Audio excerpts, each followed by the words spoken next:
Buenas tardes. Con este título que os traigo aquí, yo simplemente vengo a hablaros de la estabilización del sistema de dunas móviles de Doñana. Ya se ha hablado extensamente esta mañana sobre este sistema. Lo tenéis en la parte superior. No sé si cambio la orientación. Pues el sistema de dunas móviles, el más reciente, se extiende desde Matalascañas básicamente hasta la desembocadura y avanza desde el océano hacia el interior. Es alimentado por arenas que son aportadas por las corrientes de deriva que vienen desde el oeste y son impulsadas hacia el interior por vientos de componente suroeste. Hasta ahí. Entonces, yo sobre la estabilización os voy a dar una serie de evidencias. Os voy a contar las hipótesis que tenemos y mostraros cuáles son las consecuencias de esta estabilización. Aunque todos estamos habituados a hablar de dunas para arriba y para abajo, voy a recordar algunos nombrecitos sobre este esquema. Yo voy a hablar de frentes que van a estar avanzando hacia el interior. Voy a hablar de corrales, es un término muy doñanero, de valles interdunares justo delante del frente que avanza. Voy a hablar de la cola de la duna, la parte posterior de la duna que está en avance, y en algún momento voy a hablar de sotavento y barlovento. Sotavento va a coincidir con la zona del corral que está protegida por el frente de los vientos, y de barlovento la cola de la duna que está abatida por los vientos y que se mueve. Bueno, pues evidencia de la estabilización, en grande, para que se vea. Los que nos movemos por Doñana desde hace ya bastante tiempo, pues hemos ido observando que hay una variación en la forma de los frentes. Y entonces hemos visto que hay una serie de frentes que se han recrecido bastante, sobre todo aquellos que tienen vegetación delante, y sin embargo otros frentes que no tienen vegetación delante, pues se han achaparrado, se han aplastado. Seguramente los geomorfólogos tienen unas palabras especiales para esto. Yo voy a verlo desde el punto de vista de la ecología. Existe también, como habéis apreciado los que os movéis por ahí, un aumento generalizado de la cobertura vegetal. Esta es la zona del Corral Largo, un sitio que se viene estudiando por el Departamento de Ecología de la Universidad de Sevilla desde los años 70. Ahí hacia el interior pues tenéis las lagunas Dulce y Santa Olalla. Y os muestro esta secuencia de fotos del año 56, el año 77 y 2012. De forma que se aprecia ese aumento de vegetación y además de ese aumento de vegetación, si apreciáis, lo que hay es un ensanchamiento de lo que es el corral. ¿No? Eso lo repetiré luego porque veremos datos de movilidad del sustrato. Esto a pie de campo es algo así. Esto era una duna amarilla, como dicen por ahí, y se convierte en una duna gris, o sea que está prácticamente, es semi-estabilizada. Toda la cola de la duna está cubierta de vegetación, cosa que es relativamente reciente. Además, ¿cuáles son las especies que aumentan? Pues dependiendo de los sitios.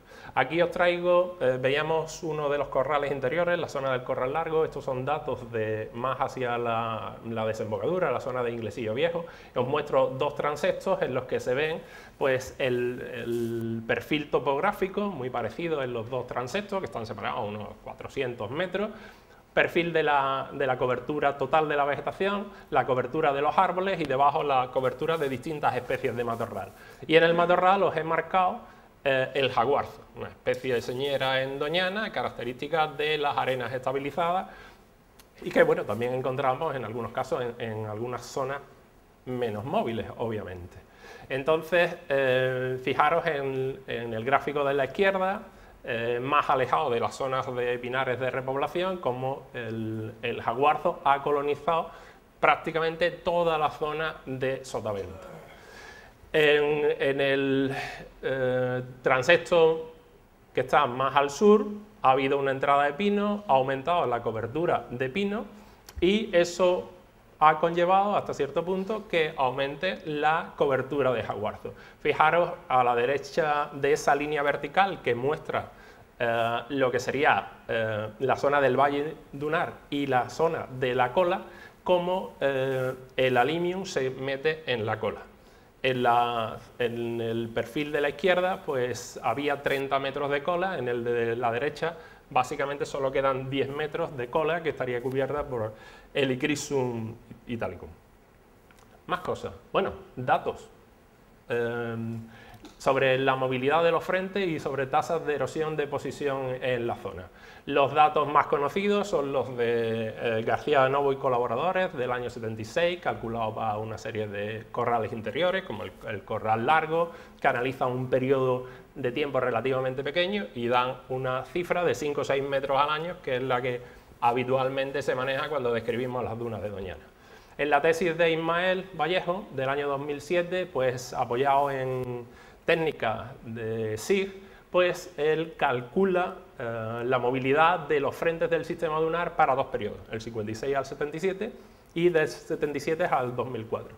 Fijaros que no coinciden con los valores anteriores y que hay una disminución de de 1 metro aproximadamente en la velocidad de esos frentes. Esos son datos medios. Más recientemente nosotros presentamos una cosa en un congreso de Lisboa, de costas, y se calcularon la movilidad en el corral largo para, bueno, el autor lo tenéis ahí, Gallego Fernández, en la zona exclusivamente del corral largo y para el periodo completo, 1956-2004, del avance del frente y del avance de la cola, ¿vale? Entonces, el frente tiene una velocidad de avance de 1,6, que prácticamente es el valor medio que podríamos sacar de los datos de Vallejo, y la cola avanza hasta casi 4 metros. ¿Vale? Eso lo que está indicando es, como os decía, que el corral se está ensanchando y se está cubriendo de vegetación. Más recientemente todavía, son datos propios, obtenidos en la zona del Inglesillo Viejo, pues lo que hemos mirado son tasas de erosión y deposición de arena en esta zona, ¿vale? En la zona de Sotavento, o sea, lo que es el corral, y en la zona de Barlovento, la cola de la duna. Fijaros los valores, eso es centímetros de arena acumulados en una serie de jalones en 4 transectos distintos. No hay valores positivos, o sea, solo hay erosión. Eso lo que está indicando es que ahí no hay entrada de arena nueva. O sea, no hay nueva arena que se esté aportando a los corrales. O sea, no se están moviendo. ¿Vale? Bueno, mentira, la cola sí se mueve. Hay una erosión y eso es lo que está haciendo que se acumulen en distintos frentes. ¿Causa de la estabilización? Pues la movilidad y estabilidad de los sistemas dunares depende de 3 cosas: de la energía del viento, de la disponibilidad de arena y de la capacidad de crecimiento de la vegetación. Pues bien, para la zona de Doñana, pues parece que factores que están actuando a distinta escala espacial están contribuyendo de forma sinérgica a que se estabilicen las dunas.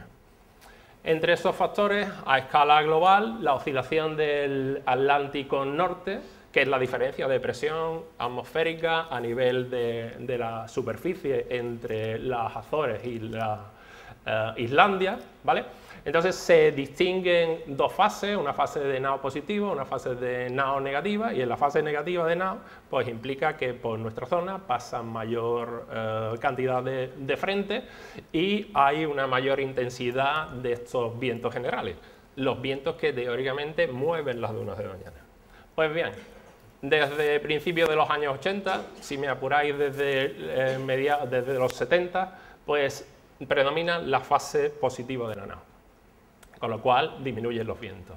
La construcción del espigón en la zona del puerto de Huelva pues ha disminuido el aporte de arena hacia las dunas y a escala local, la anterior sería una escala regional, la introducción o la entrada de los pinos en los corrales crean una sombra de viento en las cuales se establecen esas plantas que están marcadas en azul, que son plántulas de alimium, que a su vez favorecen que ahí entre el pino piñonero, con lo cual hay un fenómeno de retroalimentación positiva que lo que lleva es a que la cola de la duna se cubra de vegetación. ¿Consecuencia de la estabilización? Pues perdemos un ecosistema único, no solo a nivel del Golfo de Cádiz, ni de España, ni de Europa. Es un ecosistema singular y único y está aquí. Por otra parte, pues hay una pérdida de hábitats distintos relacionados con la movilidad del sustrato y relacionado con eso, pues vamos a perder las especies asociadas a estos hábitats de arenas móviles, la linaria túrsica, la loeflingia, la corema, el enebro marítimo. Vamos a tener una homogeneización del paisaje con una serie de riesgos asociados. Las dunas de Doñana se van a convertir en una masa de pinos básicamente continua, con el riesgo de incendio, como han mostrado algunos incendios que se han provocado cerca de la desembocadura o que han sucedido en la desembocadura, y esa masa homogénea pues facilita la propagación de esas perturbaciones. Y por último, bueno, pues hay una pérdida y disminución de lo que ahora está de moda, de los servicios ecosistémicos, o mejor dicho, de los servicios de los ecosistemas dunares, y entre ellos son algunos que damos por dados relacionados con la regulación frente a perturbaciones. Ahí lo que se ve, bueno, es los efectos del temporal sobre las dunas, lo que sería la protección costera, sobre tormentas, tsunamis, etcétera, la regulación morfosedimentaria, la regulación hídrica y purificación de esas aguas, el mantenimiento de la biodiversidad, la provisión de agua dulce, y después, bueno, aspectos más culturales, el disfrute estético, el conocimiento científico, las actividades recreativas y turísticas. Y bueno, acabo. Pues gracias por vuestra atención.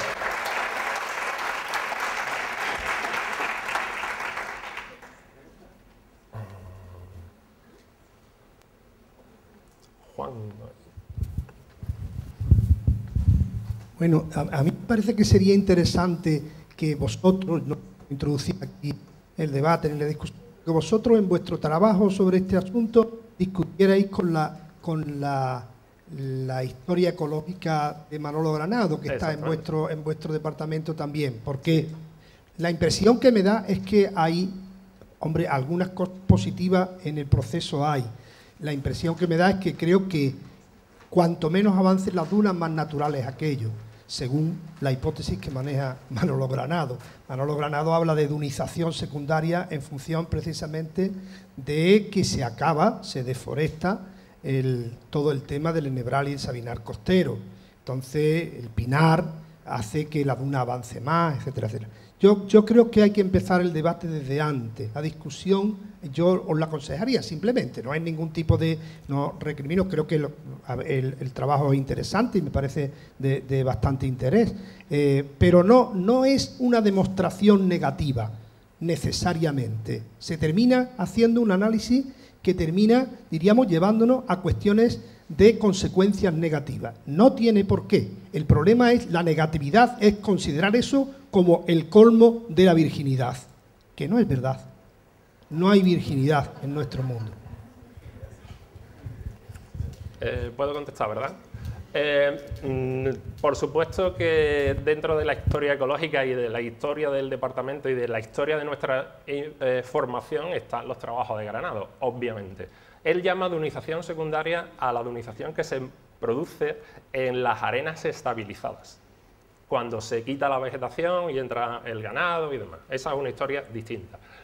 Esto tiene la historia natural que tiene. Son unas dunas móviles que tienen pues, 300 años, no más, pero que se pusieron en movimiento por la sinergia de una serie de fenómenos que ocurren a pequeña escala con la eliminación de la cubierta vegetal y un cambio climático, la pequeña edad del hielo, y se ponen en movimiento. Y ahora estamos en una sinergia que hay entre comillas, no quiero decir cambio climático, por lo menos cambios en la tendencia de la NAO de los últimos años, hay cambios a nivel regional, con lo cual se están aportando menos arenas, y por otra parte hay cambios a nivel local. ¿Por qué?